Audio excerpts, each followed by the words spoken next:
नमस्ते दोस्तों, D Kumar education platform में आपका स्वागत है। मेरा एक छोटा सा प्रयास है, आपको अच्छा लगे तो अधिक से अधिक लाइक कीजिए, शेयर कीजिए और सब्सक्राइब कीजिए।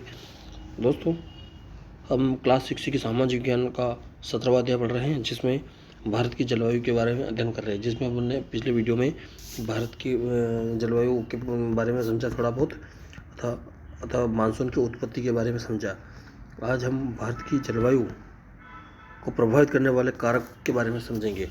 भारत की जलवायु को निम्नलिखित कारक प्रमुख रूप से प्रभावित करते हैं। यानी कि भारत की जो जलवायु है उसको कौन कौन से कारक प्रभावित करते हैं, तो निम्नलिखित कारक प्रभावित करते हैं। भारत की भौगोलिक स्थिति, भारत की भौगोलिक स्थिति यानी कि कहीं मैदान है, कहीं पर्वत है आदि। धरातली स्वरूप, धरातल स्वरूप में यानी कि कहीं ज़मीन समुद्र के पास है, कहीं ज़मीन बीच में है। प्रचलित पवने, पवने के बारे में भी पिछले वीडियो में हमने पढ़ा था दोस्तों। भारत की भौगोलिक स्थिति देखते हैं हम। भारत 8.4 डिग्री से 37.6 उत्तरी अक्षांश के बीच स्थित है। कर्क रेखा से लगभग 2 बराबर भागों में विभाजित करती है। कर्क रेखा इसे 2 लगभग बराबर भागों में विभाजित करती है। यानी कि भारत की जो पृथ्वी गोल है और इसको भारत कर्क रेखा से आधा उधर है और आधा इधर है। भारत के दक्षिण में हिंद महासागर फैला हुआ है और उत्तर में ऊंची ऊंची हिमालयीन पर्वतमालाएं। 3 ओर से समुद्र द्वारा घिरा होने से पर्याप्त मात्रा में पवनों की आर्द्रता मिलती है। यानी कि भारत 3 ओर से समुद्र से घिरा हुआ है और भारत 8.4 डिग्री से 37.6 उत्तरी अक्षांश में बीच में स्थित है। धरातली स्वरूप, उत्तर से हिमालय पर्वत दीवार की तरह पूर्व से पश्चिम तक फैला हुआ है, जो उत्तरी ध्रुव से आने वाली ठंडी हवाओं को उत्तर में ही रोककर भारत को ठंड से बचाता है। वहीं दूसरी ओर आर्द्रता से लदी मानसूनी पवनों को रोककर भारत में वर्षा उत्पन्न करता है। दोस्तों, उधर हिमालय पर्वत जो उत्तर में जो हिमालय पर्वत हैं वो भारत में उत्तरी ध्रुव से जो आने वाली ठंडी हवा है उनको रोककर भारत को ठंड से रोकता है। वहीं दूसरी ओर आर्द्रता से लदी मानसूनी पवनें यानी कि जो बादल जा रहे हैं, या अपनी लोकल लैंग्वेज में कहते हैं कि बादल जा रहे हैं पानी लेके, उनको वहीं रोकता है और भारत में वर्षा करवाता है। ये धरातली स्वरूप है दोस्तों। प्रचलित मानसूनी पवनें, यदि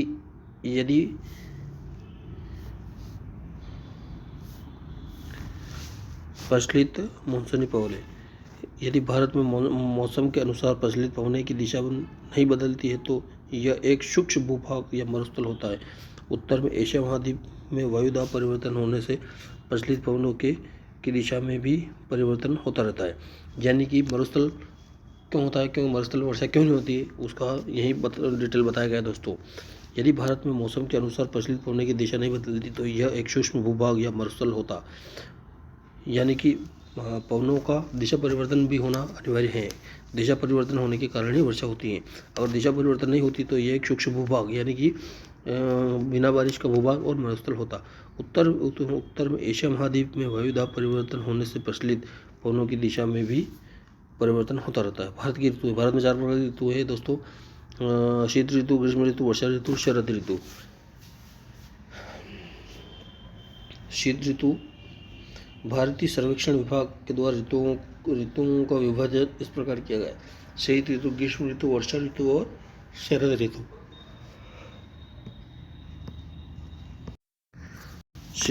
शीत ऋतु दोस्तों 15 दिसंबर से 15 मार्च के बीच शीत ऋतु होती है भारत में। इस समय सूर्य उत्तरी गोलार्ध में रहता है, जिसके कारण उत्तरी गोलार्ध में स्थित भारत में शीत ऋतु रहती है। और उत्तरी भारत में तापमान निम्न और उच्च, वायुदाब उच्च रहता है। तापमान निम्न रहता है और वायुदाब उच्च रहता है। पवनें उच्च दाब से निम्न दाब अर्थात स्थल से समुद्र की ओर चलती है। स्थल से चलने के कारण ये ठंडी और सूक्ष्म होती हैं। इनकी दिशा उत्तर पूर्व से दक्षिण पश्चिम की ओर चलती है। तापमान तेज़ी से नीचे गिरने लगता है। इस ऋतु की 3 विशेषता होती है। अब दोस्तों मैं अपने अनुभव के हिसाब से बता सकता हूँ कि यह 15 दिसंबर से 15 मार्च तक शीत ऋतु यानी ठंड का मौसम रहता है और इसमें ठंडी हवाएं चलती है। कहाँ से चलती है दोस्तों? उत्तरी पूर्व से चलती है और दक्षिण की तरफ यानी कि दक्षिण पश्चिम की ओर चलती है। संपूर्ण उत्तरी भारत शीतलहर की चपेट में आ जाता है। उत्तर पश्चिमी भारत में पश्चिमी चक्रवाती से थोड़ी वर्षा हो जाती है। बंगाल की खाड़ी के ऊपर से लौटती हुई मानसूनी पवनों द्वारा तमिलनाडु के तट पर वर्षा होती है। यानी कि बंगाल की खाड़ी के ऊपर से लौटती हुई मानसूनी पवनों द्वारा तमिलनाडु के तट पर वर्षा होती है। यानी कि जो पवनें जाती है दक्षिण पश्चिम में, तो वो थोड़ा बहुत बंगाल की खाड़ी में की तरफ जाती है, तो तमिलनाडु के तट पर यानी तमिलनाडु के तट पर थोड़ी बहुत वर्षा कर देती है। जब सामान्य तापमान 5 डिग्री सेल्सियस से भी कम हो जाता है, उस समय चलने वाली ठंडी हवा को शीतलहर कहते हैं। यानी कि शीतलहर में तापमान कितना रहता है दोस्तों?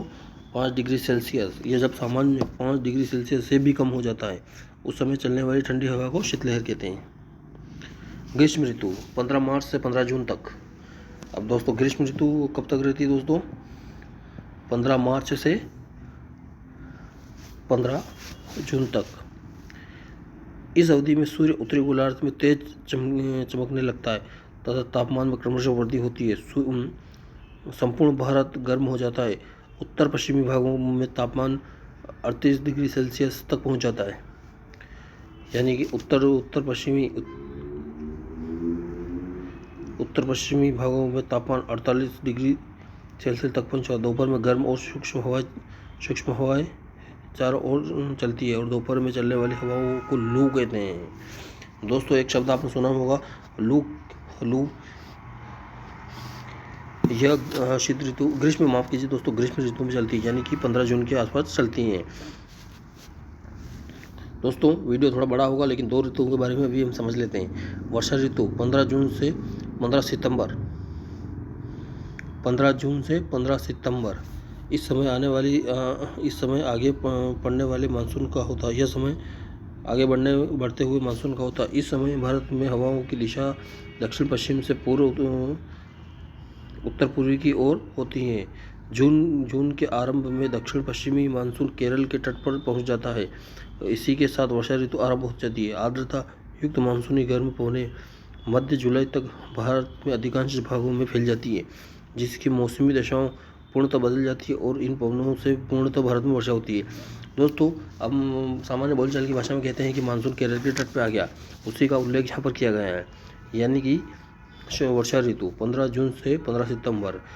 इस समय आगे बढ़ते हुए मानसून का होता है। इस समय भारत की हवाओं में की दिशा दक्षिण पश्चिमी से उत्तर पूर्वी की ओर चलती है, यानी कि दक्षिण पश्चिमी से उत्तर ओर चलती है।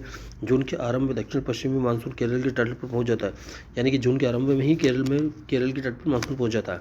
इसी के साथ वर्षा ऋतु आरंभ हो जाती है, यानी केरल के तट पर मानसून पहुंच जाता है, वर्षा ऋतु आरंभ हो जाती है। आर्द्रता युक्त मानसूनी गर्म पवनें मध्य जुलाई तक भारत में अधिकांश भागों में फैल जाती है, जिससे मौसमी दशाएं पूर्णतः बदल जाती हैं। इन पवनों से संपूर्ण भारत में वर्षा होने लगती है। शरद ऋतु दोस्तों लास्ट ऋतु है जो शरद ऋतु 15 सितंबर से 15 दिसंबर। 15 सितंबर से 15 दिसंबर। इस समय उत्तरी भारत में तापमान में गिरावट आने लगती है और अतः वायुदाब क्षेत्र बनता है। हवा की दिशाएं उत्तर पूर्व से दक्षिण पूर्व की ओर होती है। स्थल से सागर की ओर चलने के कारण इन हवाओं में वर्षा नहीं होती है। लौटती हुई मानसूनी पवनें बंगाल की खाड़ी से आर्द्रता ग्रहण कर तमिलनाडु के पूर्वी तट पर वर्षा होती है। यानी कि शरद ऋतु में वर्षा नहीं होती, लेकिन ज़्यादा ठंड और ज़्यादा गर्मी थोड़ी गर्मी और थोड़ी ठंड रहती है, जो 15 सितंबर से 15 दिसंबर तक चलती है। यानी कि यह समय शरद ऋतु का है, जिसमें वायुदाब का क्षेत्र बनता है तथा उत्तर पूर्व से दक्षिण पूर्व की ओर चलती है। स्थल में इससे सागर की ओर चलने के कारण इन हवाओं में वर्षा नहीं होती है। लौटती हुई मानसूनी पवनें बंगाल की खाड़ी में आर्द्रता ग्रहण कर तमिलनाडु के पूर्वी तट पर वर्षा करती है। दोस्तों जो लौटती हुई जो पवनें हैं वो आखिरी समय में जाके तमिलनाडु के तट पर जाके वर्षा करती है। दोस्तों मेरा एक छोटा सा प्रयास है, आपको अच्छा लगे तो अधिक से अधिक लाइक कीजिए, शेयर कीजिए और सब्सक्राइब कीजिए। दोस्तों आज के लिए इतना ही। आगे एक वीडियो में आगे का अध्ययन हम अगले वीडियो में करेंगे। धन्यवाद दोस्तों।